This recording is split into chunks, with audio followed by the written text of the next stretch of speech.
Basically, word carbo is from carbon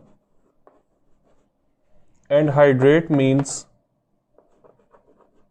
water. So the word carbohydrate actually means hydrates of carbon.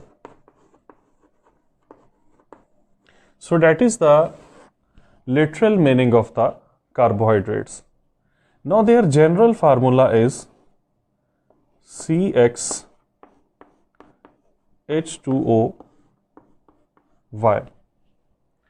This is the general formula of the carbohydrates. My dear students, the ratio between hydrogen and oxygen in carbohydrates is same as that in the water. That is the 2:1. It is true in most of the carbohydrates, but this is not a very hard and fast rule in case of all the carbohydrates. Just like there is an example of the carbohydrate, that is the deoxyribose, which is a sugar present in the DNA.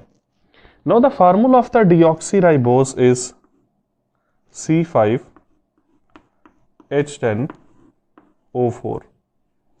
You can see that the ratio between hydrogen and oxygen in this deoxyribose, that is not same as in water, mean it is not 2:1.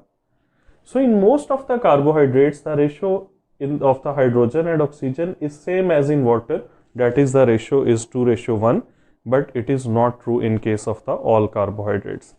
And again, dear students, there is a compound, a very famous one, that is formaldehyde. The formula of formaldehyde is CH2O.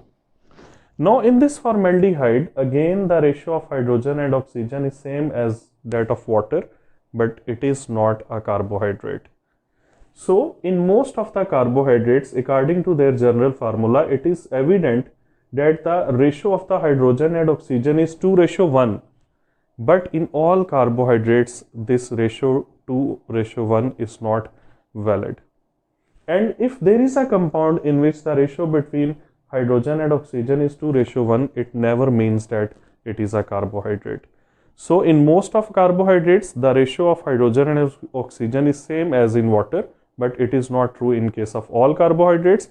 And if a compound has the ratio of hydrogen and oxygen 2:1, then it never means that it must be a carbohydrate, as in case of the formaldehyde. So this one is the introduction of the carbohydrates, and you must also know that carbohydrates are also called as the saccharides. Saccharides basically is derived from the Greek word saccharon, which means sugars. So carbohydrates are also called as saccharides, and it is derived from the Greek word saccharon, which means sugars. So this was the introduction of the carbohydrates. Now what is the definition of carbohydrates? How the carbohydrates can be defined? Keep in mind that carbohydrates are the optically active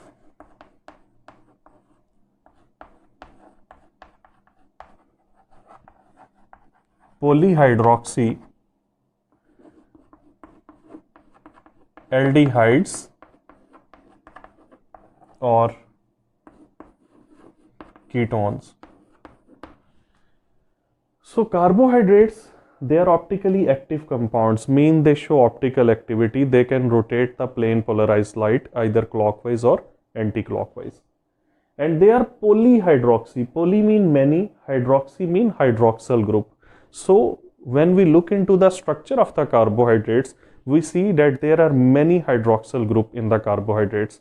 That's why they are called as the polyhydroxy. Now what is the functional group in carbohydrates? They are either aldehydes or ketones. So basically carbohydrates are the carbonyl compounds. Some carbohydrates have aldehyde functional group, they are called as aldoses, and the other carbohydrates, they have ketonic functional group and they are called as the ketoses. So Carbohydrates are optically active polyhydroxyaldehydes or ketones, or they may also be defined as, or they are some very complex compounds that on hydrolysis yield polyhydroxy aldehydes or ketones.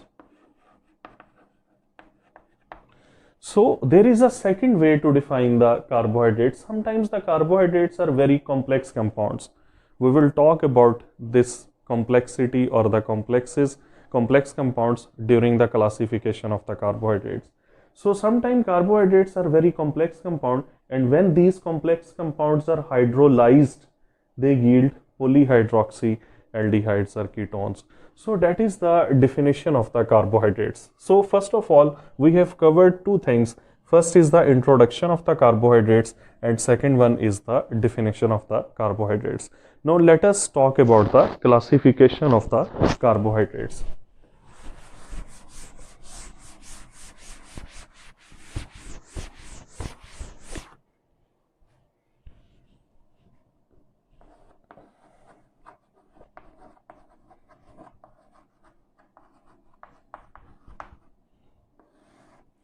Carbohydrates can be classified into two major classes.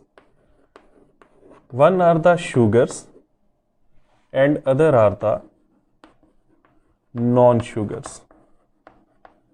The sugars are the one that have sweet taste, and non-sugars are the one that do not have sweet taste. Now the sugars, they involve or they include two categories. One are the monosaccharides, which are the simplest sugars, and other are the oligosaccharides.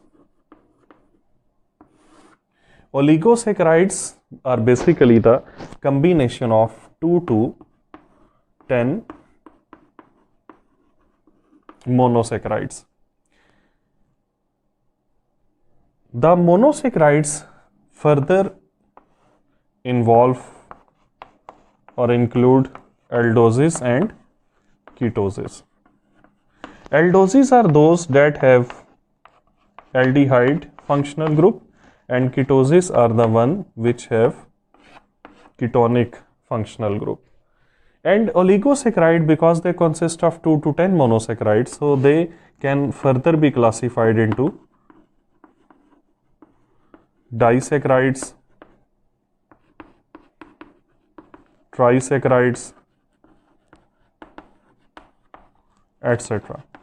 Disaccharides are the ones that consist of 2 monosaccharide units, and trisaccharides are the one that consist of 3 monosaccharide units, and monosaccharides are the simplest sugars.